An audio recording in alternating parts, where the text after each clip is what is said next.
Hello everyone, myself doctor Nagarjuna, consultant neurosurgeon. మనం మీడియాలో కానీ పేపర్ మీడియా ఆర్ ఎలక్ట్రానిక్ మీడియాలో నీట్ ఎగ్జామ్ రిజల్ట్స్ రాగానే ఎంబీబీఎస్ జాయిన్ అయ్యే స్టూడెంట్స్ కోసం ఎవరిని ఇంటర్వ్యూ చేసినా కూడా టాప్ 10 స్టూడెంట్స్ ఇంటర్వ్యూస్ ఎప్పుడు చూసినా కూడా చాలామంది చెప్పే ఆన్సర్, మీరు ఏమవ్వాలనుకుంటున్నారు అంటే either cardiologist or neurosurgeon. So neurosurgeon అవ్వాలి అని అంటే ప్రాసెస్ ఎలా ఉంటుంది, ఎంత టైం పడుతుంది?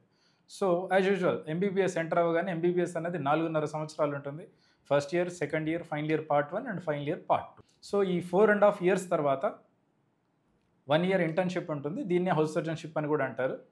సో దీని తర్వాత మనకి NEET broad speciality entrance exam ఉంటుంది, ఆర్ నీట్ పీజీ ఎంట్రన్స్ ఉంటుంది. సో పీజీ ఎంట్రన్స్ తీసుకొని కొంతమంది దానికి ప్రిపేర్ అవ్వడానికి 1-2 years తీసుకుంటారు, కొంతమందికి సేమ్ సిట్టింగ్లోనే కూడా క్రాక్ చేయగలుగుతారు. సో నీట్ పీజీ ఎంట్రన్స్లో మనం ఎలిజిబుల్ అయిపోయి సీట్ తీసుకున్న తర్వాత దానిలో మనం ఎంఎస్ జనరల్ సర్జరీ తీసుకోవాల్సి ఉంటుంది. So this is broad speciality. So MS general surgery అనేది 3 years ఉంటుంది. 3 years తర్వాత మనకి 4 థియరీ పేపర్స్గా ఎగ్జామ్స్ ఉంటుంది. అంటే 4 days theory exam, 1 day practical exam ఉంటుంది. ఇదన్నీ పాస్ అయిన తర్వాత న్యూరో సర్జరీ చేయడం కోసం నీట్ సూపర్ స్పెషాలిటీ ఎంట్రన్స్ ఉంటుంది. వన్స్ అది నోటిఫికేషన్ పడ్డ తర్వాత దానికి ప్రిపరేషన్, కొంతమంది సేమ్ సిట్టింగ్లోనే క్రాక్ చేయగలుగుతారు, కొంతమంది దానికి కూడా 1-2 years తీసుకునే ఛాన్స్ ఉంటుంది. సో ఒక్కసారి నీట్ సూపర్ స్పెషాలిటీ ఎంట్రన్స్ ఎగ్జామ్లో మనం ఎంసీహెచ్ న్యూరో సర్జరీ సెలెక్ట్ చేసుకోవాల్సి ఉంటుంది. ఎంసీహెచ్ న్యూరో సర్జరీ అనేది మళ్ళీ 3 years కోర్స్. 3 years తర్వాత same exit exam, 4 days theory exam, 1 day practical exam ఉంటుంది. ఇవన్నీ పాస్ అయిన తర్వాత then you'll become complete neuro surgeon. But ఎప్పటితోనే స్టోరీ అయిపోలేదు, అప్పుడే స్టోరీ మొదలవుతుంది.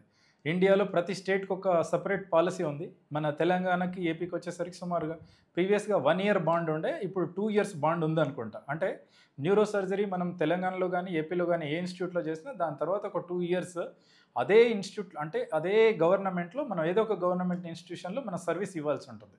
సో ఇది ఆల్మోస్ట్ ఇంతకుముందు మేము చేసిన టైంలో 1 year ఉండే, ఇప్పుడు 2 years ఉంది అని విన్నాను. సో 2 years ఓవరాల్గా మనం టైం ఫ్రేమ్ తీసుకున్నట్టయితే ఎంబీబీఎస్ 5.5 years. దాని తర్వాత మనం ఎంట్రన్స్ రాయడానికి ఆ మీన్ టైంలో 1/2 year ఎట్లాగో ఎగిరిపోతుంది. నెక్స్ట్ అన్నీ సవ్యంగా జరిగితే MS general surgery next 3 years, దాని తర్వాత MCh neuro surgery 3 years. So ఓవరాల్గా 6 + 3 + 3 12 years అవుతుంది. దాని తర్వాత బాండ్ ఇప్పుడున్న ప్రకారం 1 or 2 years చేసామంటే 13 or 14 years అవుతుంది. ఇది కాకుండా కర్మ కొద్దీ రైట్ టైంలో ఇమ్మీడియట్గా సీట్లు రానప్పుడు డెఫినెట్గా చాలామందికి ఇబ్బంది అవుతుంది. సో మధ్యలో ప్రిపరేషన్కి ఎంఎస్ నుంచి ఎంసీహెచ్ కానీ లేకపోతే ఎంబీబీఎస్ నుంచి ఎంఎస్కి 1-2 years గ్యాప్ తీసుకున్నప్పుడు ఓవరాల్గా టైం డ్యూరేషన్ అనేది లిటరల్లీ 14 to 16 years అవుతుంది అట్లీస్ట్. అంటే 1 year తీసుకున్నా కూడా 16 years తర్వాత you will become neurosurgeon. You are readily available for all public to serve as a neuro surgeon.